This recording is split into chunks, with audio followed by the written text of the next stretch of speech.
Hello and welcome to our tutorial on digital electronics. And today I was just thinking about discussing the topic of flip-flops with you. Okay, so the flip-flops that you will see here, okay, they are categorized under sequential logic circuits, or rather sequential circuits in digital electronics. Okay, so now in case of digital electronics, the sequential circuits class is divided into two further subclasses. Okay, so the first subclass would be the synchronous, okay, synchronous sequential circuits, and the other subclass would be the asynchronous sequential circuits. All right, so in case of the synchronous and the asynchronous sequential circuits, they have a slight difference in their operation. So basically the synchronous sequential circuit, they work, or rather all types of synchronous sequential circuits work under the presence of a clock signal. So they require a clock signal for operation. All right, so they require a clock signal for operation.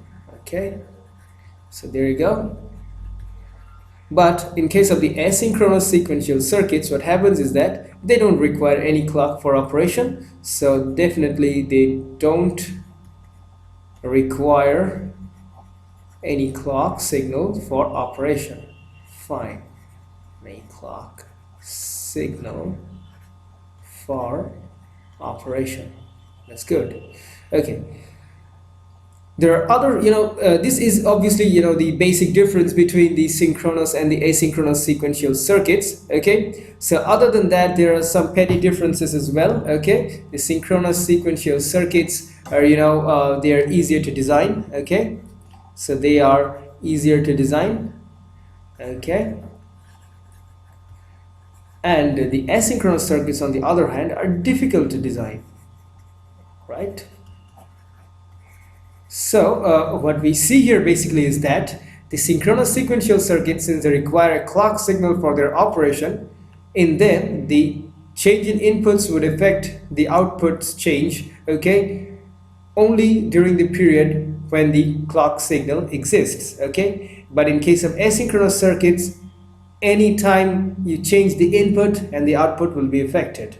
Okay, so I would it's better if I just write it down over here. Okay, so change in inputs, okay, change in inputs, okay, would affect the change in outputs only during the presence of the clock signal. So how would I put it in simple forms? Okay, I would just write it as change in inputs affect the output, okay, output only during presence of the clock signal. Okay, only during the clock's presence. Okay, so there you go. But in case of the asynchronous circuits, okay, what happens is that change in inputs can affect the outputs at any instant. Okay, change in inputs affect the output, okay, the output at any time. Okay, so there is definitely no dependence on any kind of clock signal in case of asynchronous circuits, but in case of synchronous circuits, there is a certain dependence of, or rather of the circuit on the clock signal. So from this we understand, or rather let me just mention that the flip-flops which we are going to discuss right over here comes under the synchronous type of sequential circuits. So in that case, if I just refer to the RS latch for a moment, then I would just like to mention this fact that the flip-flop, okay, the term flip-flop, okay, stems from the RS latch, or rather let me just write it down. Okay, a clocked RS latch, okay, or rather it's better if I do it this way. Okay, a flip-flop is nothing but a clocked RS latch. All right, so the flip-flop is also referred to as FF in short. Okay, and for the moment, if I just refer to the RS latch and draw its circuit, okay, using NAND gates. All right, there you go.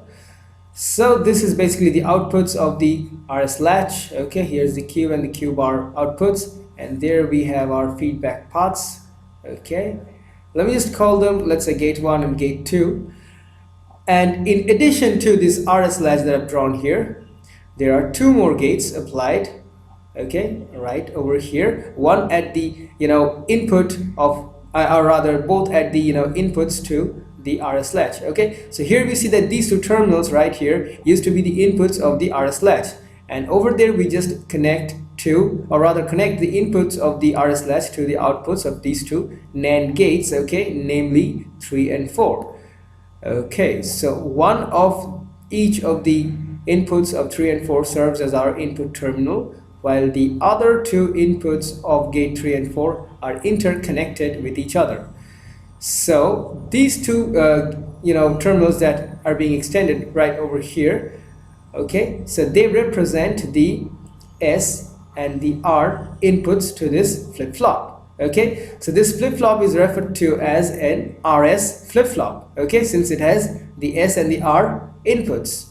Okay, and then from the interconnected terminals, if we just extract, or rather extend another input terminal, then this terminal is called the enable terminal. Okay, so here EN stands for the enable input terminal. Okay, enable input terminal. Okay, fine. So there you go.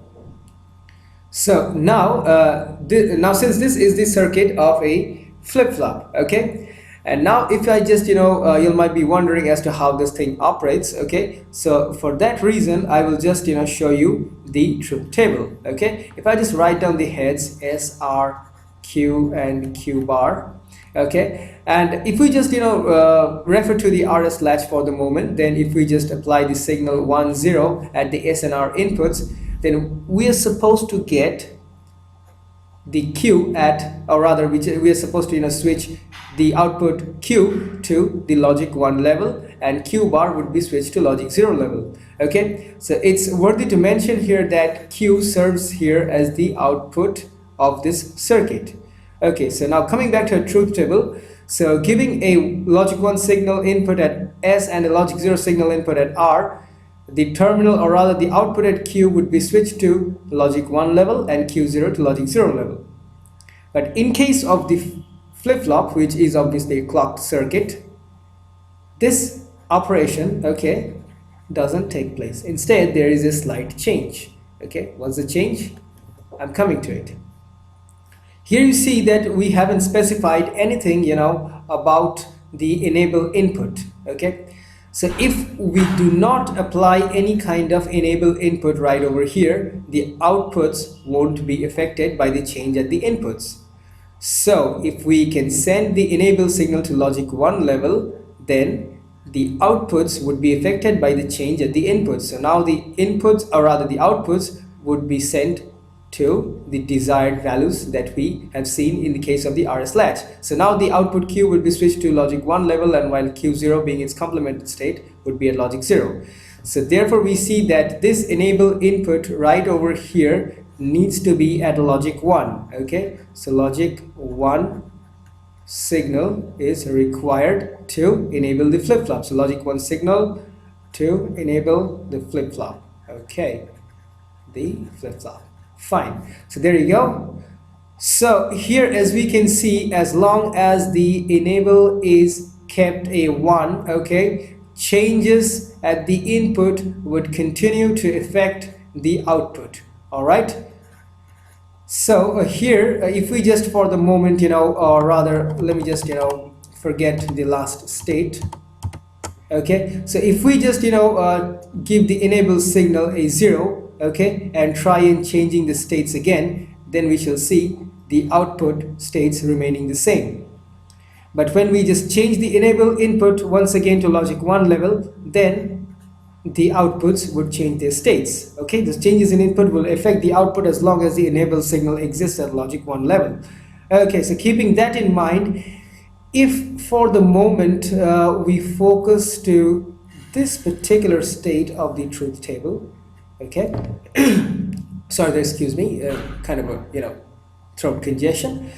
Okay, so coming back to discussion over here, if you just focused onto this state right here, we see that till the moment the enable signal is at logic 0 level, or rather if the enable signal doesn't exist at all, then the flip-flop over here keeps on holding the data right at the output terminals, okay, for indefinite period of time. Wow, that is interesting. So this property over here that is exhibited by the flip-flop to hold the output data constant for indefinite period of time, just qualifies it for the use as a memory, or rather as a basic memory unit that is capable of storing up to a 1 bit. Okay, it's capable of storing up to 1 bit of binary data. Okay, binary data.